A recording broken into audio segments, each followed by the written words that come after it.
tidak akan pernah hilang di dalam hati. Terima kasih Bapak. Hanya di dalam nama Tuhan Yesus kita semua yang ingin mendengarkan dan diberkati katakan amin. Haleluya. Jeko di Saung Galing dan di Merdeka, breakfast di situ. Baru saya menuju ke sini.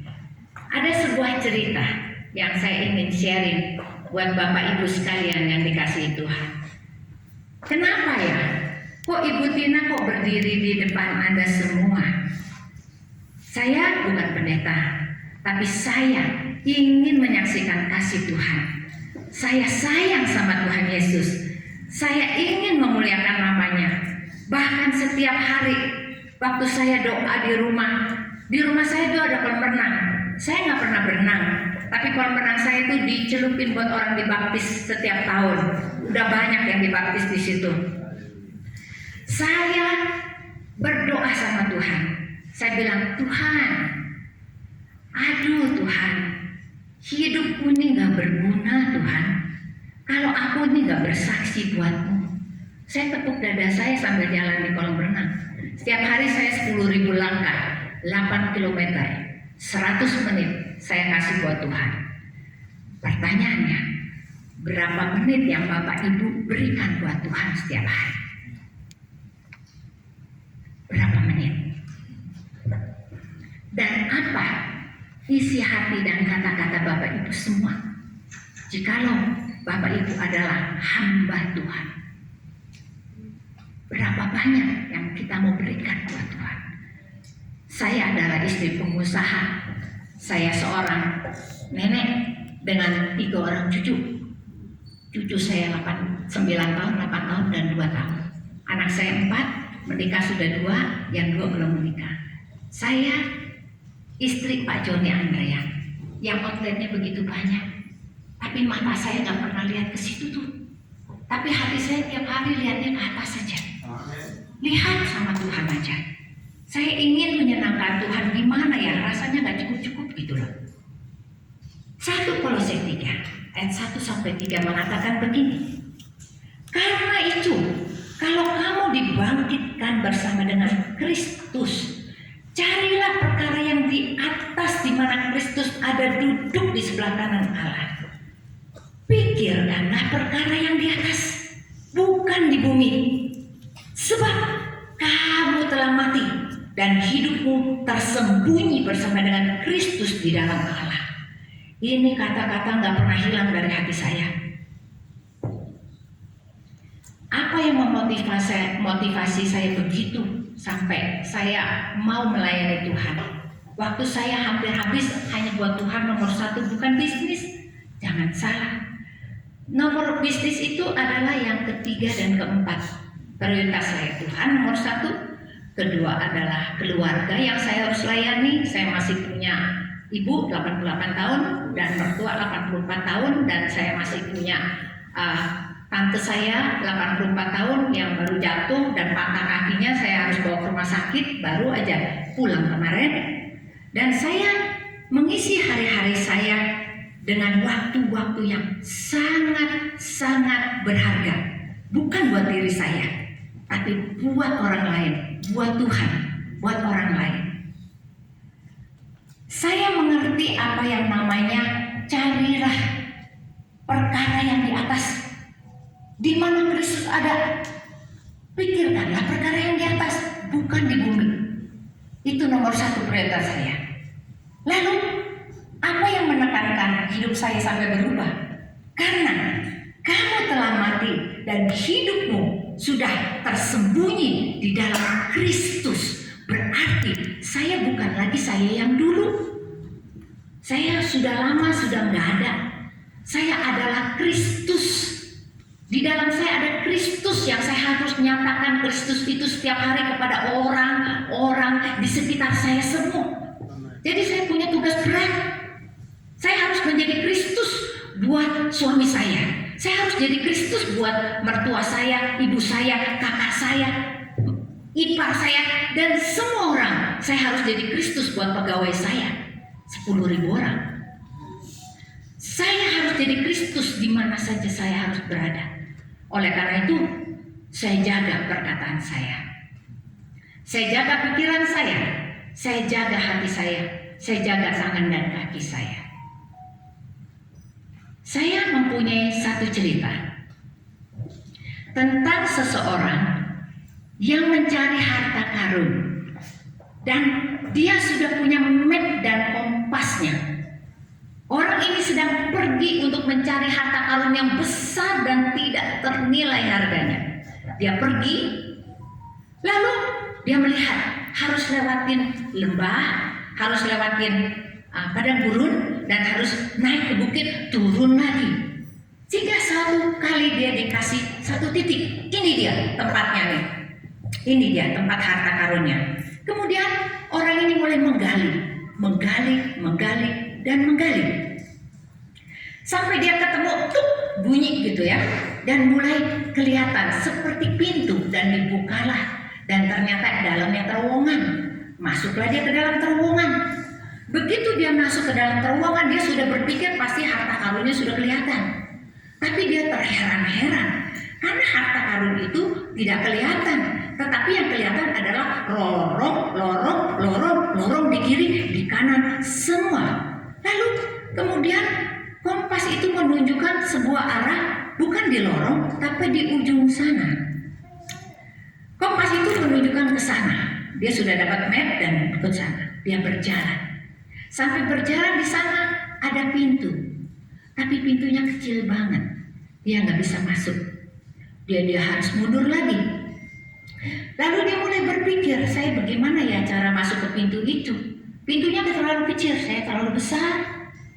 Lalu kompas itu mengatakan begini, engkau harus menutup lorong-lorong di kiri dan kanan itu supaya kamu bisa jadi kecil.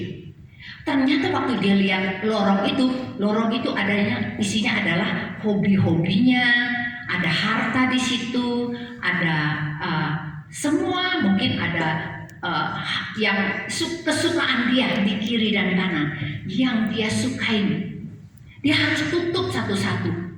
Pada saat dia mau tutup satu-satu, kiri dan kanan, berarti dia harus melepaskan diri dari cinta uang. Dia harus melepaskan diri dari hobinya. Mungkin dia suka akan keterikatan akan media sosialnya, dia harus tutup. Lalu kemudian dia juga kesukaannya yang ada di dalam itu, hobi yang membuat waktu dia berdoa nggak ada lagi karena hobinya udah makan waktu. Habis untuk hobinya, dia harus tutup. Ditutup kiri dan ditutup kanan. Maka tubuhnya semakin kecil. Semakin kecil dan semakin kecil. Pada saat dia lorong terakhir, dia mau tutup. Itu berat banget karena itu yang dia paling suka. Kesukaan kita. Ditutuplah itu. Adalah penyerahan diri total. Dia tutup. Dia harus total berserah. Baru dia kecil sama seperti kompas itu kecil. Baru dia bisa masuk ke dalam pintu itu. Demikianlah Tuhan Yesus. Tuhan Yesus minta kita semakin hari semakin kecil. Bukan kita yang besar. Kalau kita besar, kita nggak akan bisa masuk pintu itu. Karena kita terlalu sombong. Kita terlalu hebat. Tetapi Tuhan bilang, enggak. Kamu harus jadi kecil sama seperti aku kecil. Pada saat kita sama kecilnya, baru kita bisa masuk ke pintu itu. Lalu, saya sering dapat penglihatan. Saya dikasih lihat sama Tuhan tentang kitab kehidupan. Percayakah kita bahwa setiap kita punya kitab kehidupan?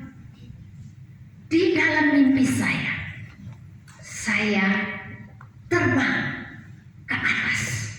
Nah, pada saat saya terbang ke atas, saya membawa lentera besar di pangkuan saya. Dan saya sedang mengelilingi Indonesia.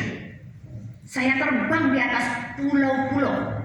Pulau Jawa, Kalimantan, Sumatera, Sulawesi. Saya terbang. Dan pada saat saya terbang, saya tetap memuji Tuhan. Itu saya melihat ada sebuah kubah kaca naik melindungi Indonesia. Kubah kaca. Saya tidak mengerti. Tapi saya percaya itu adalah perlindungan daripada doa orang benar bagi Indonesia. Tepuk tangan buat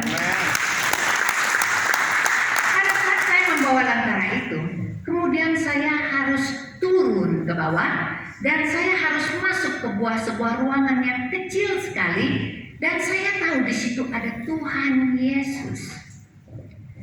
Dan ruangan itu di depan saya seperti meja. Di meja itu ada kitab besar. Kitab besar. Dan di tengah itu Tuhan Yesus. Di sebelah kanan saya sedang bersimpu di kakinya Tuhan Yesus.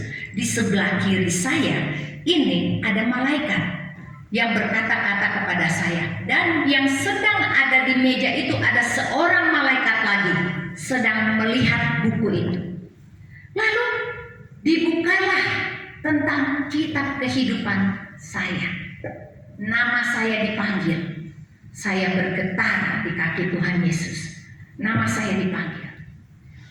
Sudahkah Tina memiliki kelingking? Lalu malaikat yang di depan itu centing. Sudahkah Tina memiliki jari manis? Centing lagi dia. Sudahkah Tina memiliki jari tengah? Centing lagi dia. Sudahkah Tina mempunyai jari telunjuk? Dicenting lagi. Lalu, sudahkah Tina memiliki jari jempol? Saya terkejut karena malaikat yang di sebelah kanan kirinya Tuhan Yesus berkata, jari jempol berkata tentang penyerahan diri secara total. Saya nangis di bawah kaki. Saya takut sekali kalau saya masih belum punya jempol. Karena malaikat itu berkata, banyak hamba Tuhan cuma sampai 4 jari saja, tidak punya jempol. Tidak ada penundukan diri secara total kepada Tuhan. Tidak ada, cuma sampai 4 saja. Lalu saya bangun dan nangis, setengah jam saya nangis. Gak bisa berhenti, takutlah kita. Namanya juga udah penghakiman, betul? Itu nama kitab kehidupan saya dipanggil. Apakah saya punya jari jempol? Saya nangis setengah jam lebih, gak bisa berhenti. Saya bergetar, ngeri. Lalu setelah itu saya berdoa, Tuhan, apa maksudmu tentang jari-jari ini? Tuhan mulai membukakan. Jari kelingking adalah saat kita terima Yesus. Saat kita berdoa, kita terima Yesus. Dan jari manis adalah saat engkau dibaptis, engkau dipertunangkan menjadi pengantinnya Tuhan Yesus. Dan jari tengah adalah saat engkau mencari wajah Tuhan, engkau membaca Alkitab, mencari wajahnya. Ini jari tengah. Dan jari telunjuk, pergilah, jadikan semua bangsa muridku. Berkata tentang pergi. Dan jari jempol adalah tentang penundukan diri kita secara total. Berarti kita sudah mati, dan hidup yang kita hidupi sekarang adalah hidup yang tersembunyi di dalam Kristus. Amen. Tapi kan kita suka nggak mau mati. Kita masih senang jadi diri kita sendiri. Kesukaanku nggak boleh diambil. Oleh karena itu kita nggak pernah kecil. Kita nggak pernah sama seperti Kristus. Kita masih besar. Dan kalau kita masih besar, pasti kita nggak akan bisa masuk ke pintu itu. Karena hanya yang bisa masuk, hanya yang kecilnya sama seperti Yesus baru bisa masuk. Berarti hidupku bukannya aku lagi, tapi Yesus yang ada di dalam aku. Ini pengertian yang Tuhan berikan kepada saya untuk saya jalanin setiap hari. Hidupku bukannya aku lagi, tapi Kristus yang hidup di dalam aku. Lalu tadi Pak Gunadi berkata tentang tujuan hidup yang terakhir dibahas. Nah, kita berpikir, apakah tujuan hidup kita? Tujuan hidup kita yang pertama adalah satu, menyenangkan hati Tuhan. Kita setuju semua ya? Tetapi bagaimana kita bisa menyenangkan hati Tuhan kalau kita nggak pernah kasih apa-apa? Bagaimana kita bisa menyenangkan hati Tuhan kalau kita nggak pernah berbuat apa-apa? Kita juga tidak pernah mau berkorban apa-apa. Ini yang penting. Umur saya 10 tahun. Saya di sekolah minggu di GKI Panglima Polim, Gereja Kristen Indonesia yang paling lama dulu ya. Jadi saya pergi umur 10 karena itu kelas, kalau hari biasa itu jadi kelas SD-nya saya. Jadi sekolah di situ, sekolah minggu di situ. Papa mama saya semua masih Konghucu, nggak ada yang ke gereja. Cuma saya doang sendiri. Saya minta izin dan dikasih. 10 tahun saya diantar sama supir. Setelah itu umur saya 15 tahun saya minta dibaptis. Mama papa saya nggak datang. Saya minta baptis sendiri, saya dibaptis di gereja. Umur saya 16, saya pikir saya nggak cukup dibaptis. Saya mulai bilang, aduh udah deh, aku mau jadi guru sekolah minggu aja. Daftarlah saya jadi guru sekolah minggu. Saya ngajar guru sekolah minggu 5 tahun lamanya. Pada saat saya mengajar, umur saya waktu itu 16 tahun. Saya di rumah ada 4 mobil, tapi saya tidak mau pakai mobil keluarga saya. Saya naik bemo di depan karena rumah saya itu jalan RS Palpamati. Keluar aja udah ada bemo, jadi saya naik bemo. Pergi pulang naik kendaraan umum. Saya merasa sangat malu kalau saya memakai fasilitas keluarga untuk pelayanan saya. Saya tidak mau. Saya ingin memberi sesuatu buat Tuhan. Lalu di dalam perjalanan saya ngajar, saya selalu bicara waktu di bemo, bersusah-susah dahulu, bersenang-senang kemudian. Saya memberi waktu saya yang terbaik. Setiap Jumat persiapan guru sekolah minggu. Kalau hari Minggu ngajar, jam 6 saya udah jalan, jam 7 ngajar. Lalu nanti siangnya saya akan kebaktian gereja, ibadah raya seperti biasa, dan sorenya pemuda. Saya mengisi waktu-waktu saya seperti itu. Dan saya ingat sekali, waktu itu ada KKR, umur saya 17 tahun. Saya belum mengerti apa itu Roh Kudus, saya juga belum pernah dengar. Tetapi saya pergi ke KKR itu. Di kantong saya ada uang jajan 1 minggu. Saya tiap minggu itu saya dapat uang jajan ya. Jadi itu waktu itu Senin sampai Sabtu masih sekolah di Tarakanita, Pulau Raya. Waktu saat kantong persembahan diedarkan, itu uang jajan 1 minggu, masuk semua. Saya masukin. Padahal saya nggak ngerti. Besoknya saya cuma bawa air putih. Nggak ada yang ngajarin saya tentang puasa. Nggak ada. Saya minum air putih seminggu lamanya selama sekolah itu. Saya tahan lapar sampai jam 1 siang. Saya pulang jam 12 waktu itu. Sampai rumah jam 1 baru makan. Karena saya ingin memberi sesuatu buat Tuhan. Hati saya dari dulu ingin memberi sesuatu buat Tuhan. Waktu itu saya nggak ngerti Roh Kudus apa. 1981, umur saya 21 tahun, 2 minggu sebelum Paskah. Tante saya itu tukang kerasukan setan. Dia itu tulang muda bilangnya, sembayangnya Kuan Im Kuan Kong dan lain-lain. Sehingga banyak yang datang sama dia minta nomor buntut. Nomor buntut. Karena dianggap dewa kan. Nomor buntutnya apa gitu kan. Nanti dia sebut, saya nggak tahu deh itu benar atau enggak ya. Tapi itu banyak yang datang minta nomor buntut sama dia. Nah, tante saya ini satu hari dia kena 3 hari matanya nggak bisa dibuka, dia matanya buta. Jadi gini, nggak bisa dibuka. Satu-satunya orang yang bisa diminta tolong cuma saya, dari ibu saya yang belum kenal Tuhan. Jadi dia telepon saya, Tina pulang cepat, ini doain kuku kamu, matanya udah 3 hari nggak bisa dibuka. Saya orang yang paling polos, saya pulang ke rumah, lalu saya besuk kuku saya karena rumahnya itu belakang persis petak-petakan, jadi ada vide juga. Jadi saya lewat gang 1 itu saya udah ke rumahnya. Saya duduk di sebelahnya. Saya bilang, Tuhan Yesus, Engkau sayang sama semua orang, Engkau juga sayang sama kuku saya. Oleh karena itu sembuhkanlah dia. Di dalam nama Yesus sembuhkanlah dia. Aku berdoa dalam nama Yesus. Tiba-tiba saya merasakan ada kuasa yang masuk ke badan saya. Tiba-tiba saya tumpang tangan ke kepala dia dan saya katakan, di dalam nama Yesus keluar, Pak Iblis keluar. Pingsan tante saya, nggak bangun-bangun. Tapi sejak itu saya itu khotbah tiap hari 2 minggu lamanya. Saya bikin tanda salib. Saya bangun jam 2 malam disuruh baca Alkitab. Saya nggak ngerti Alkitab. Bawa bolpen, bawa penggaris.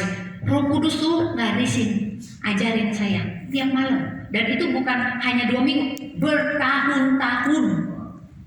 Bertahun-tahun. Tuhan dan sedang ngomong sama saya seperti audible gitu. Dia ngomong. Tiap malam jam 2 saya dibangunin untuk baca Alkitab. Nah, waktu saat saya harus bikin KKR di rumah saya kita langsung bersaudara, rame lah rumah saya. Semua pada nangis di lantai. Bertobatlah, akhir zaman sudah dekat. Bertobatlah, bertobatlah, akhir zaman sudah dekat. Yesus segera datang, Yesus segera datang. Mereka semuanya akhirnya keluarga saya diselamatkan Tuhan. Apa mama saya dibaptis? Apa saya terakhir dibaptis juga. Semua terima Yesus, kakak, adik saya semua. Tante saya yang kerasukan setan, setelah dibaptis dia tidak pernah kerasukan lagi. Dan dia baik-baik saja. Karena ada darah Kristus, darah Yesus yang membungkus dia. Tidak ada lagi roh jahat yang bisa masuk kepada dia. Puji Tuhan, haleluya. Itulah kisah kehidupan saya latar belakang. Sampai saya menikah dengan Pak Joni Andrean. Itu juga Tuhan yang suruh. Lucu ya, Tuhan itu ikut dalam perjodohan kita ternyata. Ada yang masih single di sini. Tenang Bu, doa Bu, Tuhan yang tunjukin. Tuhan tunjukin. Karena sebetulnya Pak Joni itu bukan pilihan saya. Saya sudah ada calon insinyur lulusan Amerika, ya, insinyur engineering. Lebih cocok karena papanya itu adalah majelis gereja. Saya papanya majelis gereja. Si cowok ini adalah ketua pemuda. Saya bendaharanya. Cocok nggak? Cocok. Cocok ya. Dijemput Bu, dijemput, dibukain pintu gitu ya. Tapi Tuhan bilang, no, bukan dia. Kau harus pilih Pak Joni Andrean. Dan Pak Joni Andrean bukan orang kaya. Saya kebingungan. Kenapa pilih yang model begini di Pademangan 3 Gang 14 nomor 27? Jangan pergi ke sana karena rumahnya udah dijual. Ya, di sini ada cicitnya Pak Joni Andrean, ini Bu Lucy. Dia pendoa dan dia banyak membawahi kubu doa. Saya mengucap syukur sama Tuhan karena Tuhan ikut campur dalam perjodohan saya. Pada saat saya melihat Pak Joni Andrean, saya bilang, Tuhan, apa kau nggak salah? Tuhan bilang, benar yang ini. Dia seperti berlian yang belum digosok. Jadi tukang gosoknya itu saya. Saya yang bonyok, dia yang mengkilap. Ternyata benar Pak. Setelah saya menikah 37 tahun, yang berkilau-kilau adalah suami saya. Tapi yang bonyok-bonyok saya, nggak apa-apa Pak. Yang paling penting Tuhan Yesus dipermuliakan. Lalu saya berpikir tentang bagaimana Tuhan mengajar saya untuk menjadi terang bagi keluarga saya. Matius 5 ayat 14 sampai 16 berkata begini, kamu adalah terang dunia. Kota yang terletak di atas gunung tidak mungkin tersembunyi. Lagi pula orang tidak menyalakan pelita lalu meletakkannya di bawah gantang, melainkan di kaki dia, sehingga menerangi semua orang yang di dalam rumah itu. Demikianlah hendakmu bercahaya di depan semua orang, supaya mereka melihat perbuatanmu yang baik dan memuliakan Bapamu di sorga. Ini yang Tuhan minta. Saya harus jadi terang buat keluarga saya. Harus jadi terang buat suami saya. Suami saya benar-benar antik karena dia adalah orang yang paling unik yang Tuhan taruh dan paling nyusahin saya sebetulnya. Kalau saya dilihat tiap hari harus jadi Yesusnya dia. Kalau saya naik nada tinggi, suara nada saya menjawab dia pakai tinggi, dia akan melihat kepada saya dan berkata begini, hari ini kamu bukan menjadi Yesus. Aduh, itu berat sekali loh beban saya. Tiap hari ini kamu bukan Yesus katanya. Kalau saya udah kelihatan marah, dia bilang saya bukan Yesus. Berarti kenapa saya baru mengerti Tuhan kasih suami yang sangat sulit, yang super perfect. Karena Tuhan ingin membentuk saya supaya saya rendah hati. Supaya tadi yang saya katakan, engkau sudah mati dan hidupmu tersembunyi di dalam Kristus. Berarti tidak boleh menjadi emosi dengan diri saya sendiri. Saya harus mencitrakan Kristus di dalam keluarga saya. Saya harus jadi terang buat suami saya. Saya harus jadi terang buat anak-anak saya, buat cucu-cucu saya. Yohanes 9 ayat 5 mengatakan, selama aku di dunia, aku adalah terang dunia. Gak ada lain. Saya punya misi satu. Saya harus jadi terang. Saya harus jadi terang buat mertua saya. Pada saat saya menikah dengan keluarga Pak Joni Andrean, keluarga ini belum semuanya terima Yesus.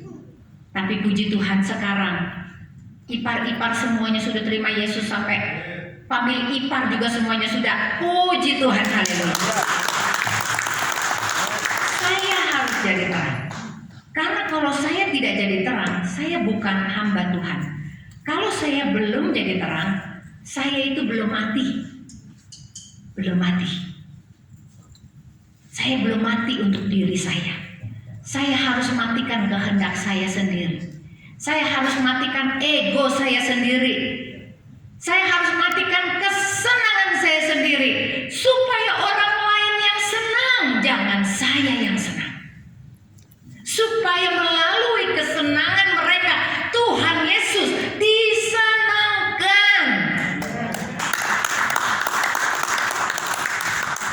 Itu tujuan hidup saya. Suatu hari Tuhan memberikan saya mimpi lagi.